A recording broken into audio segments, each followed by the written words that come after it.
এখন আমরা হাঁটতে হাঁটতে চলে আসলাম কবি জসীমউদ্দিনের বাড়ির সামনে।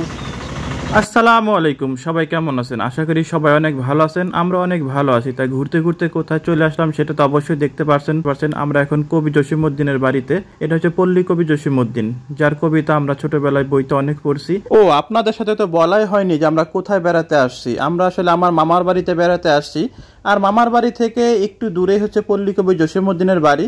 তো আমাদের হাতে একটু ফ্রি সময় ছিল, তো আমার মেয়েকে নিয়ে ভাবলাম যে চলো তোমাকে ঘুরাই দেখায় নিয়ে আসি পল্লী কবি জসীমউদ্দিনের বাড়িটা। আর এখানে এর আগে আমরা আসছিলাম, কিন্তু আমার মেয়েকে নিয়ে আসা হয়নি, তো আজকে মেয়েকে নিয়েও চলে আসলাম এখানে। ভিতরে আসতে না আসতেই চোখে দোলনা পড়ে গেল, তো দোলনার উপরে বসে একটু দোল খাচ্ছিলাম, আর পাশের দোলনাতেও আমার মেয়ে আর ভাইস্তা বসে পড়লো। তো আমরা সবাই মিলে মনের সুখে দোল খাচ্ছিলাম। আর এদিকে কিন্তু পাশে গাব গাছ ছিল, গাব গাছ থেকে সবাই গাব পাড়তেছিল। যে গাব গাছ,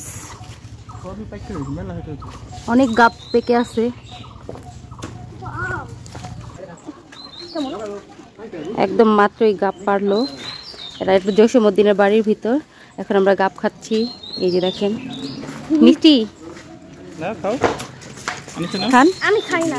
সেই ছোটবেলায় গাব খেয়েছি, অনেক বছর পর গাছ থেকে পাকা গাব খেলাম, খুবই ভালো লাগলো। এই যে পাশে অনেক গাব ধরে আছে, দেখেন ওই যে সব গাব পাইকা আছে, অনেক গাব, পাকা গাব সব।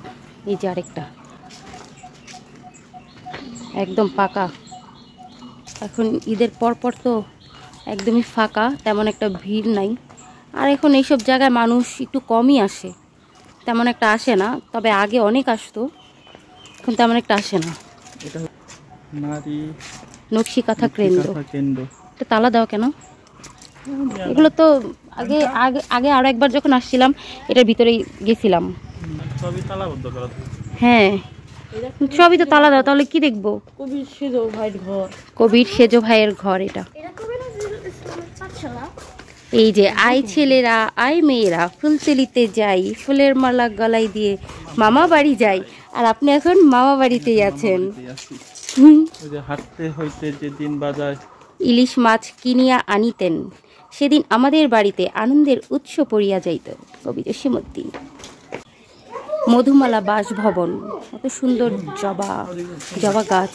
আসলে আমাদের দেশে মহৎ কোনো ব্যক্তির কোনো মূল্য নাই, কারণ এখানে কবি জসীমউদ্দিনের যে বাড়িটা, সেই বাড়িটা আসলে আমাদের প্রশাসনের নজরে আনা উচিত। আমাদের পরবর্তী প্রজন্ম যেন এখান থেকে দেখে কিছু শিখতে পারে। দেখেন এখানে কি সুন্দর ঢেকি। ঢেকি এখন সচরাচর দেখা যায় না ওরকম একটা, তবে আমার শ্বশুর বাড়িতে আছে, তেমন একটা ইউজ করা হয় না। আগের দিনের মানুষ কিন্তু এই ঢেকিটা বেশি ব্যবহার করতো, কারণ পিঠা বানাতে গেলে চাল গুঁড়ো করতে কিন্তু এই ঢেকিটার কাজে লাগতো। আর এখন তো চাল গুঁড়ো করার জন্য অনেক কিছু আছে, যেমন ব্লেন্ডার মেশিন আছে, চাল গুঁড়ো করার মেশিন আছে। যাই হোক, এদিকে আনিশা বুড়ি ঢেকিটা দেখে ঢেকি পাট দেওয়ার চেষ্টা করতেছিল, ও শক্তিতে পারতেছিল না, কারণ ঢেকিটা প্রচুর পরিমাণে ভার ছিল। আসলে শহরের অনেক বাচ্চারাই আছে ঢেকি কি জিনিস সেটা চিনে না, আমার মেয়েও চিনতো না, তবে বই পুস্তকে অবশ্যই দেখা যায় পরে। তো আজকে সে ঢেকি সরাসরি দেখলো। যাই হোক, ওখান থেকে আমরা আরেকটা রুমে চলে আসলাম। তো এটা হচ্ছে কবির আরেকটা রুম। তো এটার মধ্যে কবির দেখতে পারতেছেন অনেক ছবি স্মৃতি জড়ানো আছে। আমরা ছোট বাচ্চাদেরকে এখানে নিয়ে আসলে বাচ্চারা কিন্তু এখান থেকে দেখে অনেক কিছু শিখতে পারবে, কারণ এখানে লেখা কবির হাতের লেখা অনেক বই আছে। আর এখানে যে স্মৃতি জাদুঘর হিসাবে যে পরিচালিত কবির ঘরগুলা, সেই ঘরগুলাতে অনেক কিছু দেখার মতো আছে। বাচ্চারা সবসময় দেখা যায় বই পুস্তকেই কবির নামটা আর কি পড়ে, কবিতা পড়ার সময় কবি জসীমউদ্দিনের নামটা আর কি তারা পড়ে।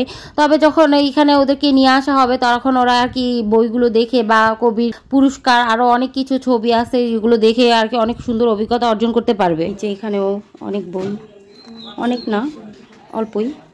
আগে আরো জায়গাটা খুব সুন্দর ছিল, কিন্তু এখন তেমন একটা যত্ন করা হয় না বা জায়গাটার পরিচর্যা করা হয় না, যার কারণে আর কি জায়গাটা এরকম। দেখেন অনেক আগের একটা ফিল্টার, এটা দিয়ে আর কি পানিটাকে ফিল্টার করে খাওয়া হতো। এটা কি মাটির নাকি? এটা সিরামিক, সিরামিক্সে। হ্যাঁ, এইখানে যে গাছটা দেখতে পাচ্ছেন, এটা কবির স্ত্রীর হাতে লাগানো গাছ। গাছটা এখন বিশাল বড় হয়ে গেছে। এইখানে কবির পরিবারের সবার অনেক স্মৃতি জমে আছে।